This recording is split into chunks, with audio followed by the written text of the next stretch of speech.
नमस्कार, दोपहर की नंबर 1 डिबेट में आपका स्वागत है। मैं हूं आपके साथ हिमांशु दीक्षित। क्या वोट बैंक के लिए अखिलेश यादव को रामलला से दूरी मंजूर है? क्या यही वजह है कि अखिलेश अयोध्या जा रहे हैं लेकिन रामलला का दर्शन नहीं करेंगे? देखिए, एक नहीं बल्कि 2 बार अयोध्या जाने के बाद भी अखिलेश के पास रामलला के दर्शन करने का वक्त नहीं है। फैजाबाद में आज अखिलेश की चुनावी सभा है और इसके बाद 18 मई को दोबारा अखिलेश यादव यहां फिर से रैली करेंगे। लेकिन अखिलेश यादव का राम मंदिर जाकर रामलला के दर्शन करने का कहीं कोई कार्यक्रम नहीं। समाजवादी पार्टी कह रही है कि चुनाव के बाद अखिलेश यादव परिवार के साथ जाएंगे, रामलला का दर्शन करेंगे। लेकिन सवाल उठ रहे हैं कि क्या समुदाय विशेष के वोट बैंक खिसकने के डर से अखिलेश ने रामलला से दूरी बना ली है? आज इसी मुद्दे पर बात करेंगे, लेकिन पहले आपके सामने रिपोर्ट। रामलला का दर्शन पूजन भी करेंगे? रामलला का दर्शन पूजन भी करेंगे? काहे परेशान हो बेटा? जो कल तक राम को नकारते थे, आज किस मुंह से राम की वे बात करेंगे? और रामलला की प्राण प्रतिष्ठा 22 जनवरी को हुई, मगर 115 दिन बाद भी अखिलेश को रामलला के दर्शन के लिए जाने की फुर्सत नहीं मिली। सवाल यह कि क्या अखिलेश के दिमाग में सिर्फ वोट घूम रहा है? क्योंकि एक नहीं बल्कि 2 बार अखिलेश अयोध्या में चुनाव प्रचार करेंगे, पहले आज और फिर 18 मई। इस दौरान वो अयोध्या की गलियों में लाल टोपी पहनकर घूमेंगे, लेकिन रामनामी पटके से परहेज रहेगा। ये ठीक वैसा ही है जैसे राहुल गांधी अयोध्या पहुंचने पर हनुमानगढ़ी के दर्शन तो करते हैं, मगर श्री राम जन्मभूमि जाने से बचते हैं। राम मंदिर से मिल्कीपुर की दूरी है 42 किलोमीटर और दुल्लापुर का डिस्टेंस भी राम मंदिर से करीब 40 किलोमीटर है। अखिलेश यादव अयोध्या की इन दोनों लोकेशन पर जाएंगे, मगर राम मंदिर से दूरी बनाएंगे। अयोध्या जाने के बाद भी रामलला के दर्शन नहीं करेंगे। सवाल उठ रहे हैं, क्या वोट बैंक खिसकने के डर से अखिलेश ने रामलला से दूरी बना ली है? क्या मुस्लिम वोट पाने के लिए अखिलेश को प्रभु राम से दूरी कबूल है? इससे पहले भी राम मंदिर जाने के सवाल पर अखिलेश बार बार यही कहते नजर आए कि जब प्रभु राम बुलाएंगे तब जाएंगे। अब समाजवादी पार्टी कह रही है चुनाव बाद परिवार समेत अयोध्या जाएंगे। पूजा पाठ और जो ये विषय है, ये तो अपना व्यक्तिगत विषय है। वो सुबेरे ही जो है पूजा पाठ करके निकल लेते हैं जनसभा में, तो ये कोई मतलब नहीं है। वो हम वही आ रहे हैं, फिर यहाँ बहुत दूर है। लेकिन लोगों का सोचना है कि अयोध्या आए तो राम मंदिर का दर्शन भी करें। करेंगे दर्शन। कब दर्शन करेंगे? करेंगे, पूरा परिवार समेत करेंगे, इलेक्शन बाद करेंगे। प्रभु राम का दर्शन, श्री राम का दर्शन वही कर सकता है जिसे प्रभु राम स्वयं बुलाते हैं। अखिलेश यादव और समाजवादी पार्टी के तथाकथित सेकुलर नेताओं का ऐसा भाग्य कहा कि प्रभु राम के दरबार में जाके उनके चरण पर अपना सर रख सके, माथा रख सके। और अखिलेश यादव समाजवादी पार्टी तो वही पार्टी है जिसने राम भक्तों के खून से सरयू को लाल कर दिया था। यह भी फैक्ट है कि फैजाबाद में समाजवादी पार्टी 1998 के बाद से कभी इलेक्शन नहीं जीत पाई। पिछले 2 चुनाव से अयोध्या की फैजाबाद सीट पर बड़े मार्जिन से कमल खिल रहा है। और इस बार जिस तरह की सिचुएशन है, वो इस लोकसभा सीट के भगवामय होने का इशारा कर रही है। बावजूद इसके अखिलेश ना तो राम मंदिर जा रहे हैं और ना ही रामलला के दर्शन कर रहे हैं। अभी बाराबंकी के बॉर्डर पे जा रहे हैं। अभी नहीं जा रहे, अभी बॉर्डर पे जा रहे हैं। अब सवाल है, क्या रामलला से बैर कर अखिलेश जीत पाएंगे? सवाल यह भी है कि तुष्टीकरण की राजनीति के लिए अखिलेश को रामलला से दूरी मंजूर है। Bureau report, times now of Bharat.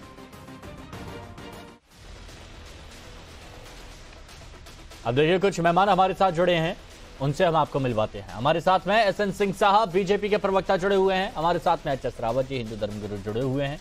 कपीश Srivastava ji, Samajwadi party के प्रवक्ता हमारे साथ में है। और वरुण पुरोहित जी, कांग्रेस की तरफ से हमारे साथ में। आप सभी का बहुत स्वागत है। कपीश जी, सब लोग पूछ रहे हैं, हर मंच से पूछ रहे हैं, हर राज्य से पूछ रहे हैं, हर चुनावी सभा से पूछ रहे हैं कि कृष्ण के वंशजों को राम जी से आपत्ति क्यों, बैर क्यों नहीं जा रहे? मेरे मन में राम, मेरे तन में राम, हर रोम रोम में राम। जिसका आत्म साक्षात्कार राम और कृष्ण से होता हो, उसको दर्शन करने के लिए कहीं जाने की आवश्यकता नहीं होती। और ये हमारे सनातन परंपरा में अंकित है कि कर्मण्येवाधिकारस्ते मा फलेषु कदाचन। वर्तमान समय में देश में ये राजनीतिक पर्व जो चल रहा है लोकतंत्र का, इससे देश की दिशा तय होनी है और हमें उस अधर्मियों से युद्ध करना है जिन्होंने इस देश में बेरोजगारी बढ़ा रखी है, महंगाई बढ़ा रखी है, शिक्षा को 10 गुना महंगा कर दिया है, इस देश को ऋण में फंसा दिया है। तो निश्चित रूप से पहले चीज जो हमसे कहा गया कि कर्मण्येवाधिकारस्ते मा फलेषु कदाचन, तो अभी हमें रैलियां करनी है, जनसंपर्क करना है, देश के लिए सरकार बनानी है, सरकार नियति से बनानी है, नियम से बनानी है, और साथ साथ उस सरकार के अंदर उन लोगों, उन तबकों को ऊपर पहुंचाना है जिन्हें भगवान राम ऊपर बैठा हुआ देखना चाहते हैं, जिनके ठीक है। ये अभी आप कर्म कर रहे हैं, ये बहुत अच्छी बात है कपीश जी, लेकिन बचपन में भी देखा होगा आपने कि जब छात्रों की परीक्षाएं होती थी तो माता पिता के पैर छूते थे, मंदिर जाते थे। तो अभी तो चुनाव चल रहा है, आप लोग लोकतंत्र की परीक्षा दे रहे हैं, तो ऐसे में अगर आशीर्वाद मिल जाए तो क्या बुरा है, और वो भी तब जब अयोध्या में पास में ही, अयोध्या में ही हो। तो हिमांशु जी, सबसे पहले एक बात बताइए, आप भी जब स्टूडियो आते होंगे तो अपने घर में आप भी मंदिर स्थापित किए होंगे? बिल्कुल, निश्चित तौर पे। और क्योंकि आप ऐसे समाज से जुड़े हुए हैं कि आपको पूजा पद्धति भी आती है जी, तो आपको ये मालूम है कि जहां आप सर झुकाते हो वही ईश्वर होते हैं। तो हम लोग तो कर्म की थ्योरी में बैठाते हैं, अपने जीवन को समर्पण भाव से ईश्वर में अर्पित करके कर्म के लिए निकल जाते हैं। कपीश जी, घर से तो पूजा करके हम आते हैं, लेकिन हम जहां पर जाते हैं, मान लीजिए दफ्तर के बगल में वहां कोई मंदिर है, तो वहां शीश नहीं नवाते। हमें आप सिर्फ इतना बता दें, आप स्टूडियो आने से पहले अपनी आत्मा पर और अपने हृदय पे हाथ रख के बताइए कि कौन से मंदिर का दर्शन करके आ गए अपनी बगल में। अगर मेरे स्टूडियो के सामने कोई मंदिर होगा तो मैं जरूर शीश नवाऊंगा वहां पर, है ना? मैं ये भी तो कह रहा हूँ, तो वही तो मैं, अयोध्या में आ रहे हैं तो अयोध्या में तो है ना मंदिर। अयोध्या नहीं जा रहे हैं, वो बाराबंकी जा रहे हैं और वहां से 46 किलोमीटर दूर है। और अभी हमें अपने कर्तव्य के लिए राम ने कहा है साक्षात्कार करके कि इन ऐसे व्यक्तियों से इस देश को बचाओ जो हमारे आदर्शों के विरुद्ध कार्य कर रहे हैं और असमानता प्रस्तुत कर रहे हैं। हमने तो निषाद राज को साथ लेकर के और नर भालुओं को साथ लेकर के, अच्छा ठीक है सिंह साहब, आपका जवाब मिल गया सिंह साहब। कपीश जी ने कह दिया है, कपीश श्रीवास्तव जी ने कह दिया है कि राम जी ने खुद इनसे कहा है कि भैया अभी आप कर्म करिए, अभी आप लोगों के बीच में जाइए, मेरे पास तो आराम से बाद में आ जाइएगा, कोई जल्दबाजी नहीं है। हिमांशु जी, राम जी ने ही कहा है कि निर्मल जन मन सो मोहि पावा, मोहि कपट छल छिद्र न भावा। बहुत अच्छी चौपाई तुलसीदास जी ने लिखा है कि छल कपट करने वालों को भगवान खुद नहीं पसंद करते, और वही जाना ही जिन दिन जनाई, जानत उन्हीं उन्हीं हो जाई। जब तक भगवान नहीं चाहेंगे ये जा नहीं सकते, और जाएंगे कैसे हिमांशु जी? अयोध्या की जनता पूछेगी नहीं, फैजाबाद की जनता पूछेगी नहीं, बाराबंकी की जनता पूछेगी नहीं, प्रदेश की जनता पूछेगी नहीं कि भाई आप तो अयोध्या को, सरयू को खून से लाल करते थे, आप तो कहते थे अयोध्या में परिंदा भी पर नहीं मार सकता। हिमांशु जी, आप तो गए थे वहां, देखे पैर रखने की जगह नहीं। आज भव्य अलौकिक अयोध्या है, आज दिव्य अयोध्या है, नव्य अयोध्या है, वहां जाएंगे किस मुंह से?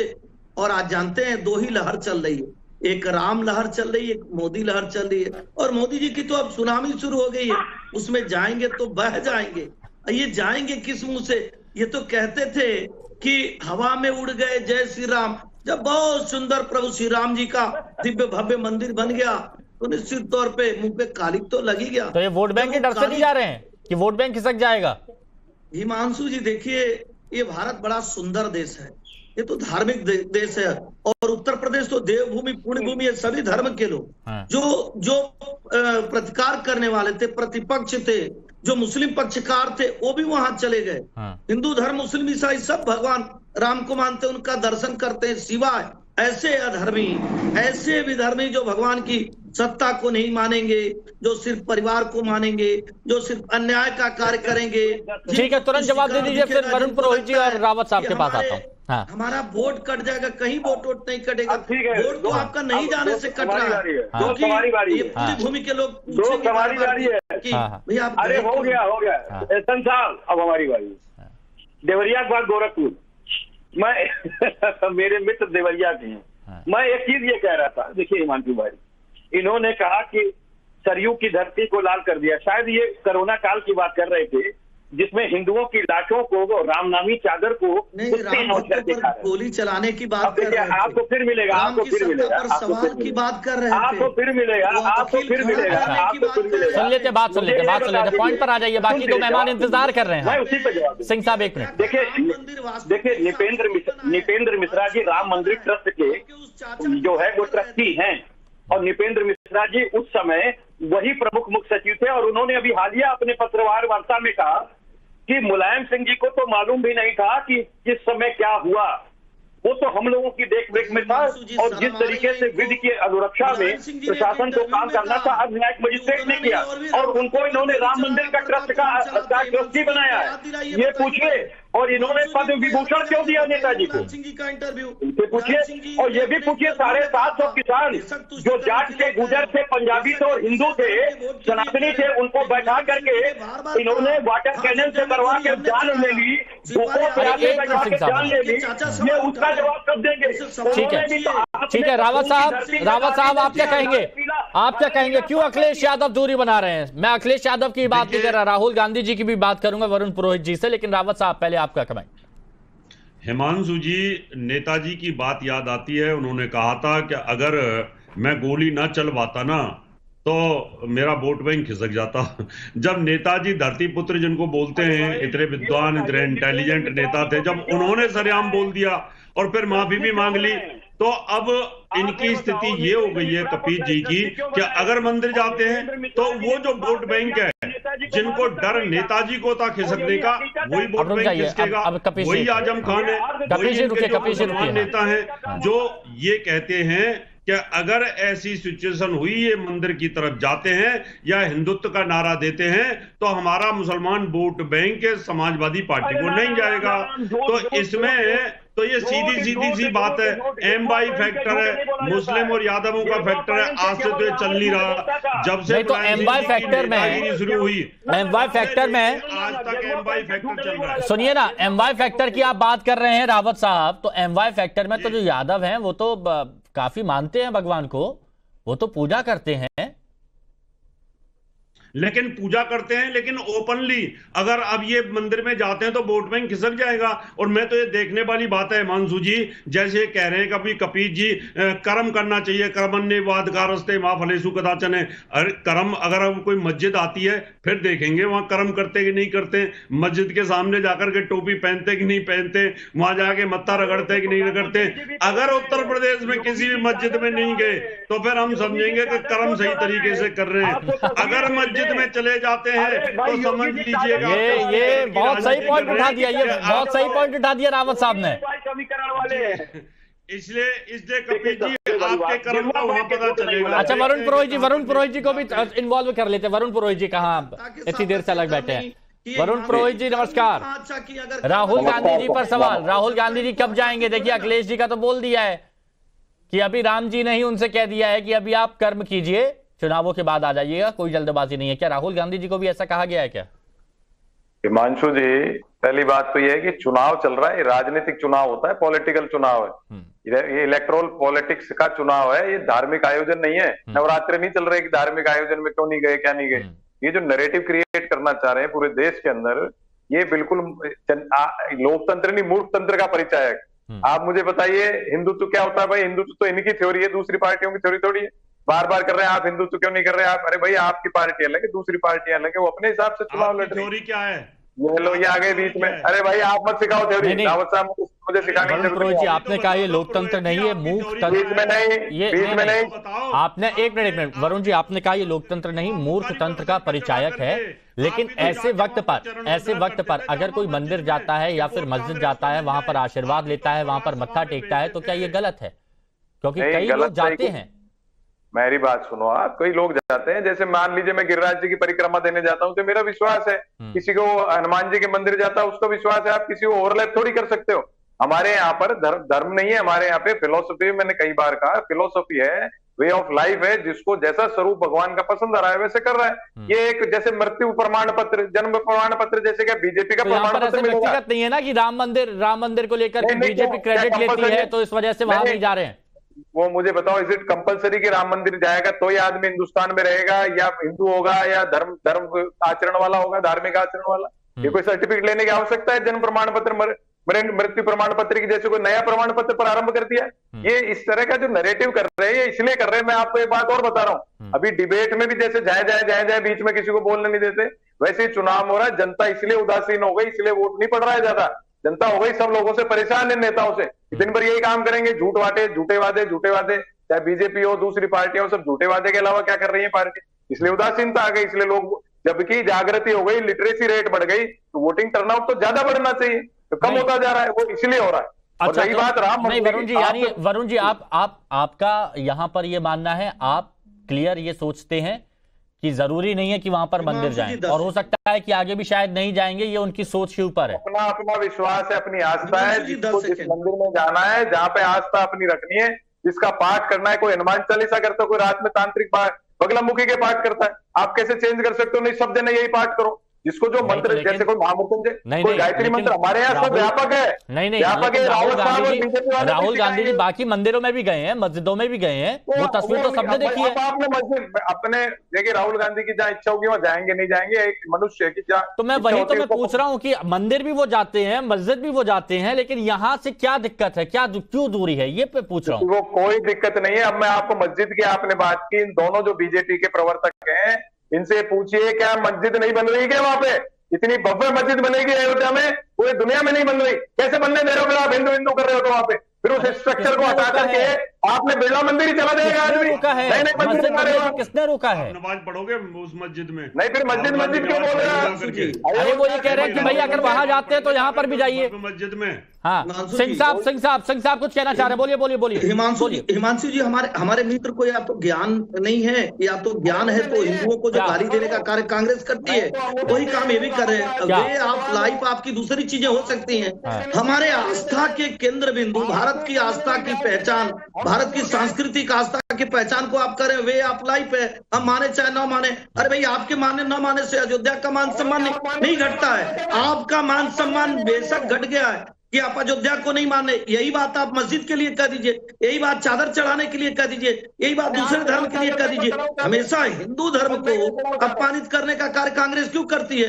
वे आप लाइफ आप अपने लिए रखिए, लेकिन एक बहुसंख्यक धर्म है जिसके आस्था का केंद्र है, जिसके आस्था का केंद्र रामायण है, आस्था का केंद्र राम है, आपके आस्था का केंद्र नहीं है तो आप मत मानिए। हम भी तो यही कह रहे हैं कि कांग्रेस के लोग ये स्वीकार नहीं कि उनके आस्था का केंद्र हिंदू धर्म नहीं है, उनके आस्था का केंद्र मथुरा नहीं है। सिंह साहब, आपकी किसी बात से आपत्ति है? आपकी किसी बात से आपत्ति है वरुण जी को?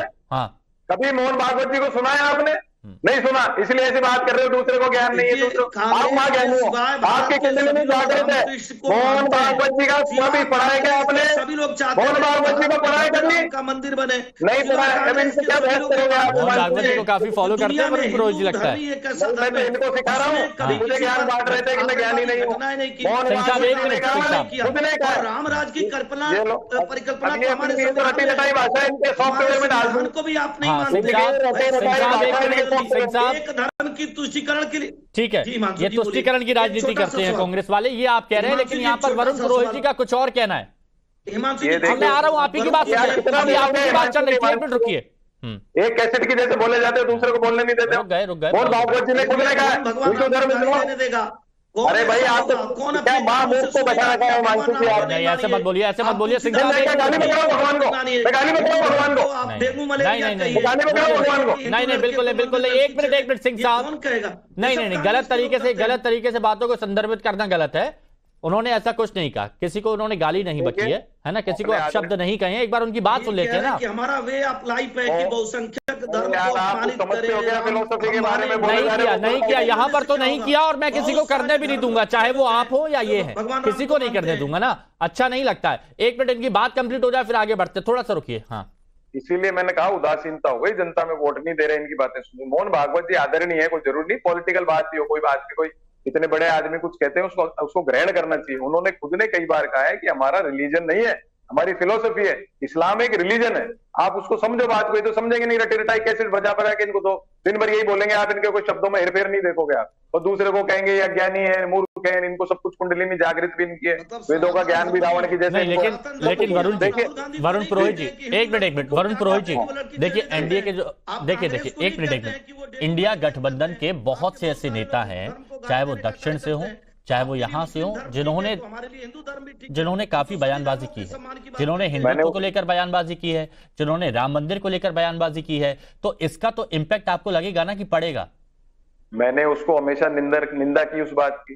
ये डेमोक्रेसी होती है, किसी ने गलत बात की उसको तुरंत निंदा करो, भाई गलत कह रहा है, लेकिन हम उसको ओवरलैप नहीं कर सकते हैं कि भाई दूसरा गलत सोच रहा है तब मेरा ये हैसियत नहीं है कि मैं दूसरे को भाई तू मेरी जैसे सोच। अच्छा। ये हर मनुष्य का अपना राइट है। हाँ। देखिए फिलोसफी अपने आपको भी पता है, फिलोसफी हमारा कोई रिलीजन नहीं। ठीक है, ये आपने बयानों को लेकर स्पष्ट कर दिया। अब कपीश जी यही समाजवादी पार्टी की तरफ से, यही समाजवादी पार्टी की तरफ से राम गोपाल यादव की तरफ से भी वक्त वक्त पर बयान दिए गए हैं, जिसमें एक बार तो उन्होंने कह दिया कि राम मंदिर तो बेकार का है। जब ऐसे बयान आते हैं, मैं बस आपसे ये पूछना चाह रहा हूं कि जब राम गोपाल यादव जी की तरफ से ऐसे बयान आते हैं और ऊपर से जनता के बीच में ये बताने की कोशिश की जाती है कि अखिलेश यादव इतने करीब है अयोध्या के, फैजाबाद तक पहुंचते हैं लेकिन मंदिर नहीं जा रहे हैं, तो इसका इंपैक्ट पड़ेगा कि नहीं पड़ेगा? ये इसका इंपैक्ट पड़ता है। ये कपीश जी हाँ, अच्छा सॉरी।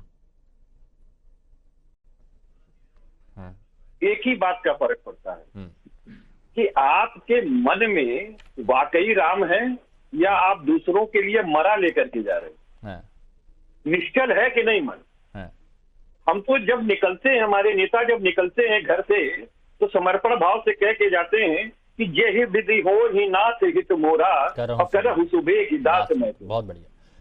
तो जब मैं तो पहले ही से भगवान श्री राम का हम लोग दास हैं। कपीश जी, आप तो हैं, आप तो हैं, बहुत सारे सनातनी हैं, लेकिन मेरा सवाल आप थोड़ा सा समझने की कोशिश करिए ना कि एक तरफ तो राम गोपाल यादव की तरफ से ऐसा बयान कि राम मंदिर बेकार का है, दूसरी तरफ अखिलेश यादव जो अभी तक नहीं गए हैं, बार बार जब सवाल पूछते हैं तो जनता के बीच अगर ये संदेश जाता है कि भाई समाजवादी पार्टी की तरफ से ऐसे बयान भी आ रहे हैं और वहां पर जा भी नहीं रहे हैं, तो वजह क्या है? क्या दूरी बना रहे हैं या किसी और से ज्यादा प्रेम है? अगर ऐसी दूरी है तो मुझे आप बता दो कि चारों शंकराचार्य अभी तक क्यों नहीं गए? भाई सनातन धर्म में जो जीवित देवता हैं वो 4 माने गए, चारों धर्म में थे, वो अभी तक क्यों नहीं गए? उन्होंने क्यों कह दिया कि ये पॉलिटिसाइज कर दिया गया है? वो भी कहते हैं कि हम जाएंगे। अब देखिए, मैंने ये समाजवादी पार्टी से पूछा तो आप शंकराचार्य, आप दूसरों को देख के फैसला लेते हैं क्या? आप लोगों को लीड करते हैं ना, आप तो लोगों को लीड करते हैं। मैं बार बार कह रहा हूँ, हम लोग लीड करते हैं, धर्म के लिए लीड नहीं करते हैं, हम राजनीति के लिए लीड करते हैं। आप राजनीति के लिए रावत साहब, उसको धर्म को किनारे रखते हैं। रावत साहब जी, क्या इसका इम्पैक्ट पड़ेगा? क्योंकि राम गोपाल यादव की तरफ से जो बयान आया था वो आपने भी सुना था, और अब ये दूरी वाली बात कि अखिलेश यादव की दूरी, क्या इसका इफेक्ट पड़ सकता है? बिल्कुल एकदम इफेक्ट पड़ेगा।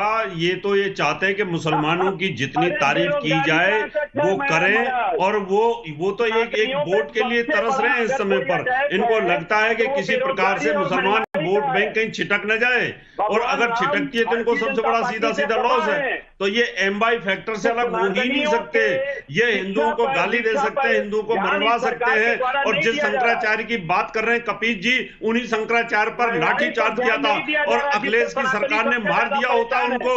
वो तो वहां छोटे छोटे बटुक थे, उन्होंने बचा लिया, जैसे तैसे उनको बचाया गया। उनकी नहीं तो आज वो शंकराचार्य होते ही नहीं। जिन शंकराचार्यों की बात कर रहे हैं, अखिलेश जी के टाइम पे भयंकर लाठीचार्ज हुआ था। अब उसका जवाब कपीश जी नहीं देंगे।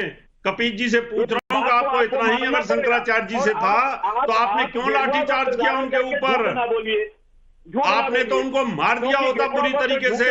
इतना लाठीचार्ज भयंकर एक, और यही कांग्रेस ने किया था करपाती महाराज जी के साथ में। इसलिए आप उन शराबों को भोग रहे हैं कपीश जी, आप उन शराबों को नहीं, एक मिनट कपीश जी, आप एच.एस. रावत साहब ये मुद्दा उठा रहे हैं कि शंकराचार्य ब्राह्मणों की आप इतनी बात कर रहे हैं, लेकिन ज्यादातर यहाँ पर देखिए कि ब्राह्मण हो या फिर अयोध्या से हो, काशी से हो, जब ये बात करते हैं तो समाजवादी पार्टी के नेताओं से नाराजगी भी इनकी नजर आती है, खुलकर विरोध भी करते हैं कि ऐसे बयान नहीं देने चाहिए। हिमांशु जी 10 सेकंड, एक मिनट, मैं आ रहा हूं, पहले इनसे जवाब ले लूं। हाँ, ये सवाल है इनका।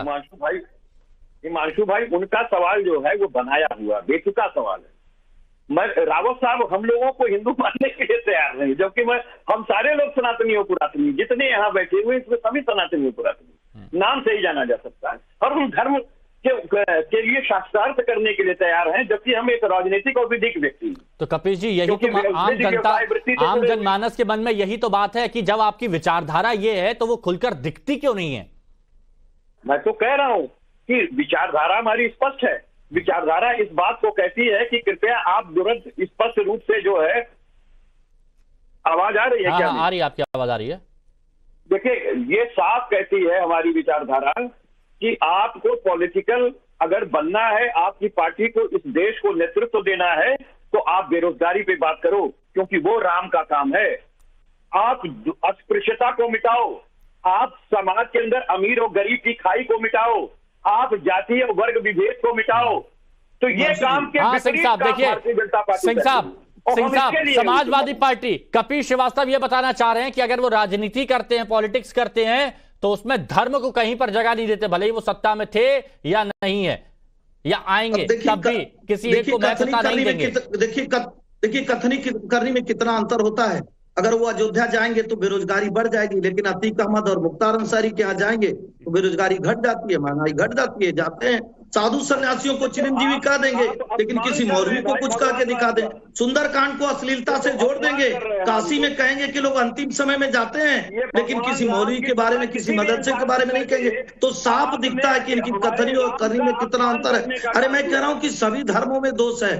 अगर आप हिंदू धर्म के दोष के बारे में विधि के जो ज्ञाता है, अधिवक्ता है, तो अपने धर्म के बारे में कहिए ना, जो आपका धर्म है। आप कहिए कि आप क्यों टोपी लगाते हैं, कलावा के नाते बेरोजगारी बढ़ जा रही है, तो टोपी लगाने से भी बेरोजगारी बढ़ेगी। आज अयोध्या में जो भव्य राम का मंदिर बना है, उससे रोजगार भी आ रहा है। वहाँ पे आवास, वहाँ पे जो लोग जा रहे हैं, वो जो कलावा बांध रहा है ना हिमांशु जी, वो कलावा बांधने वाला भी रोजगार पा रहा है, मिठाई बेचने वाला भी रोजगार पा रहा है, वहाँ सड़कों के निर्माण से भी रोजगार हुआ। लेकिन इनको तो इतना दर्द होता था। चलिए, एक विवादित ढांचा था, विवादित ढांचे के बाद भी विकास हिमांशु जी क्यों नहीं होता था? देश के सनातनियों का अपमान कहां से हो गया? कपिल श्रीवास्तव ये मुद्दा उठा रहे हैं कि देश के सनातनियों का अपमान करने की कोशिश बीजेपी कर रही है, ये कहां से मुद्दा आ गया? कपिल जी सनातनियों नहीं, ये मुद्दा कहां से आ गया? सिंह साहब जरा सुन तो लीजिए एक मिनट। हाँ, इन्होंने स्लोगन कहा है, निकाला है, हमेशा नारा लगाते हैं कि हम जो राम को लाए हैं हम उनको लाएंगे। अरे साहब, भगवान राम को आप ला पाओगे, हम ला पाएंगे कि भगवान राम ही हम सबको लाए? आप भगवान राम को अपने से छोटा कर रहे हैं और आप अपने आप को बड़ा कर रहे हैं, तो ये भगवान राम को अपमानित करने का काम कर रहे हैं। आप डॉक्टर संजय निषाद से उनको मां की गाली दिलवाते हैं और उनको मंत्री बनाते हैं। आप DK शर्मा से पिताजी को बेबी बताते हैं। आप बताइएगा, भगवान राम को अपमानित कर रहे हैं कि नहीं कर रहे हैं? भारतीय जनता पार्टी कर रही है कि नहीं कर रही है? भगवान राम ने अपनी सीता के लिए ऐसे जातिवादी लोग, ऐसे परिवारवादी लोग, एक मिनट, ऐसे आवाज नहीं आ पाएगी, ऐसे बात नहीं आ पाएगी, ऐसे भगवान को ऐसे स्पष्ट नहीं हो पाएगा, ऐसे समाजवादी, ऐसे स्पष्ट नहीं हो पाएगा, ऐसे स्पष्ट नहीं हो पाएगा। लेकिन वरुण पुरोहित जी, आज जरा ये बात स्पष्ट कर दीजिए। देखिए, आपके जो नेता हैं, बड़े बड़े नेता हैं, वो शायद खुलकर सामने नहीं बोलते हैं, लेकिन आप हमेशा साफगोई के साथ अपनी बात रखते हैं, बेबाकी के साथ बात रखते हैं। ये जनता के बीच में संदेश डालने की कोशिश की गई है, या फिर जनता के मन में यह संदेश ऑलरेडी चला गया है कि इंडिया गठबंधन के नेता सनातन को नहीं मानते हैं, वो राम से दूरी रखते हैं, बेवक्त ऐसे बयान देते हैं जो हिंदुत्व पर सवाल खड़े करते हैं या फिर हिंदुत्व का अपमान करते हैं? देखिए हिमांशु जी, चुनाव में क्या हुआ, भारतीय जनता पार्टी जब लो टर्नआउट हुआ तो सारे मुद्दे भुला करके और श्री राम के नाम का उपयोग करने लगी, जो कि धर्म के हिसाब से, मेरे हिसाब से आचरण सिद्ध बातें नहीं होती। भगवान का नाम तो चौपाइयां बिगड़ नहाए धोए कहीं कुछ भी बोलने लग जाना, श्लोक बोलना, स्त्रोत बोलना। ये लो भाई साहब, एक मिनट, बहुत इंपॉर्टेंट बात चल रही है। सिंह साहब थोड़ा सा रुकिए। हाँ, नहीं वो रुकेंगे नहीं ना। श्री राम के आप मुद्दे पे रहिए, आप मुद्दे पे रहिए। आदर्शों का पालन जब डिबेट में हम नहीं करते भगवान के, तो आगे कहां से करेंगे? अब जो आप बात पूछना चाह रहे हो, देखिए राम मंदिर का जो बीजेपी ने क्रिएशन किया कि क्यों विपक्ष नहीं जा रहा, विपक्ष ने उस समय बड़ा इंटेलिजेंटली काम करना चाहिए था, राजनीतिक सूझबूझ का परिचय देना चाहिए था, क्योंकि चुनाव लोकसभा सिर पर था। राम मंदिर या तो जाते नहीं जाते, बीजेपी को परसेप्शन क्रिएट करने का मौका नहीं देना चाहिए।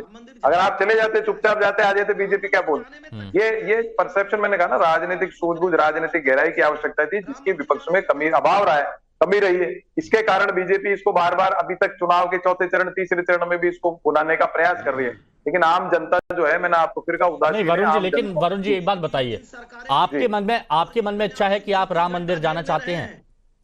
नहीं, मेरे तो सारा परिवार जाके आया, मैंने तो उस दिन आपको आप जाकर आए हैं। देखिए, यही बेबाकी के साथ जो आप अपनी बात रखते हैं, मुझे एक बात बताइए, क्या अभी तक राहुल गांधी को या फिर कांग्रेस के आला नेतृत्व को वहां पर नहीं जाना चाहिए था? क्योंकि इतनी बार ये मुद्दा उठा है, कम से कम। मैंने आपको कहा, जब प्राण प्रतिष्ठा समारोह था उसी में शामिल हो जाना चाहिए था, मुद्दा ही नहीं बनता। हाँ। बीजेपी क्या बोलती, सारे नेता एक साथ पहुंच जाते, जो मोदी जी क्रेडिट ले रहे थे, खुद आगे बैठे होते तो फ्रंट में सारे नेताओं की फोटोएं छपती। बीजेपी कुछ कर ही नहीं पाती। कपीश जी, क्या कपीश जी, ये एक भय बन गया था विपक्षी नेताओं के मन में? कपीश जी, ये एक भय बन गया था विपक्षी नेताओं के मन में कि अगर अब चले गए तो फिर दिक्कत हो जाएगी, फिर एक गलत संदेश चला जाएगा वोट बैंक में, और इसीलिए अभी तक दूरी बनाई हुई है, इलेक्शन का इंतजार कर रहे हैं कि एक बार इलेक्शन हो जाए, उसके बाद सोचेंगे। वही विधि जो राम रुचि राजा और का कहे तर्क बढ़ाओ सक। भगवान राम ने कभी नहीं कहा है कि अपने कर्मों को छोड़ के केवल आओ और पॉलिटिसाइज करो इस देश में हमारा। हम तो सीधी बात जाते हैं। मैंने ये नहीं बोला, मैंने ये बोला कि क्या अभी तक जाना चाहिए था, नहीं गए, या फिर मन में वो डर है कि अगर अभी चले गए तो अब डैमेज हो जाएगा? हमारे धर्म गुरु परेशान हो जाते हैं, थोड़ा शांत हो जाए। नहीं कपिल जी, आप बस इसका जवाब दीजिए। क्या ये नेताओं के मन में बैठ गया था, गठबंधन के नेताओं के मन में, कि अगर अब गए तो अब डैमेज हो जाएगा वोट बैंक, इसीलिए अब चुनाव के बाद देखते हैं? बिल्कुल, बहुत सीधी बात जो हमने आपको पहले भी कहा, हमने आपको कहा कि हम अपने कर्म का निष्पादन करने के बाद निश्चित जाएंगे, क्योंकि ईश्वर ने, उन्होंने स्वयं कहा इस बात को, और हम सपत्नीक जाएंगे। हम आधे। अच्छा, अगर अभी अचानक से अगर पास में दौरा हुआ या फिर प्रचार करने गए तो वहां दर्शन नहीं कर सकते क्या? वोट मैं आपको बार बार कह रहा हूं कि इतने वर्षों के बाद आज हमें मंदिर प्राप्त हुआ है, हम आधे अंग से दर्शन नहीं करेंगे। हम मोदी जी नहीं है, हमारे पास कोई वो नहीं है, कंपल्शन नहीं है कि हम अकेले ही दर्शन करेंगे। तुलसीदास जी ने लिखा है, हमारी पत्नी हमारे साथ है। अरे तो मेरे को ये बताइए, वरुण पुरोहित जी की बात से संतुष्ट है कि नहीं है? वरुण पुरोहित जी की बात से संतुष्ट हैं, सहमत हैं? वरुण पुरोहित जी की बात से आप सहमत हैं कि ये बनने का अधिकार थोड़ी छीना है? सुनिए ना, वरुण पुरोहित जी की बात से क्या आप सहमत हैं कि ये मुद्दा तो विपक्ष ने ही दिया है बीजेपी को? वरुण जी का अपना एक चश्मा हो सकता है। हम तो बहुत स्पष्ट सी बात कह रहे हैं कि हम राजनीति के धर्म का पालन कर रहे हैं, धर्म में राजनीति में। रावत जी, आप बताइए, ये बोल रहे कि नहीं, हम तो चुनाव के बाद ही जाएंगे, चुनाव के बाद ही जाएंगे, क्लियर कट कर दिया। वरुण जी ने क्लियर बात कही, लेकिन कपीश जी संकुचित है। धर्म का पालन नहीं किए हिमांशु जी, किसी धर्म का पालन तरीके से बचना चाहते हैं, बच नहीं पाएंगे। ये चाहते हैं कि हम चुनाव के बाद जाएंगे। अरे चुनाव तो अभी शुरू हुआ है, उससे पहले क्यों नहीं चले गए? जब वहां पर उस समय शिलान्यास हुआ था, उस समय क्यों नहीं चले गए? और फिर आपने कहा कि हम तो कर्म कर रहे हैं। कर्म तो भगवान राम ने भी किया था, अपने कर्म को छोड़ करके शिव की आराधना की थी, 3 दिन तक लगातार आराधना की थी। और अगर आप तो मतलब जनता के बीच में एक बात स्पष्ट है, तो क्या दिक्कत? एक बात स्पष्ट है की शरण में जीत के लिए तो जाना ही कि जाएंगे तो इलेक्शन के बाद ही, इलेक्शन से पहले जाने में थोड़ा सा शायद रिस्क हो सकता है कपिल जी, है ना? हिमांशु भाई 10 सेकंड हिमांशु भाई सिर्फ 10 सेकंड वक्त कम है। हाँ, देखिए, बहुत स्पष्ट बात आपको कह रहे हैं कि हमने शपथ उठाई है कि इंडिया की सरकार बनाएंगे जो राम जी के आदर्शों पर स्थापित होगी और राम के कर्म में करेगी विश्वास। हम जाएंगे और हम सरकार बनाने के बाद अब बीजेपी कहेगी कि ना जाने अब कितने सालों तक आपको इंतजार करना पड़ेगा, ऐसा बीजेपी कहेगी। बहुत बहुत शुक्रिया आप सभी का।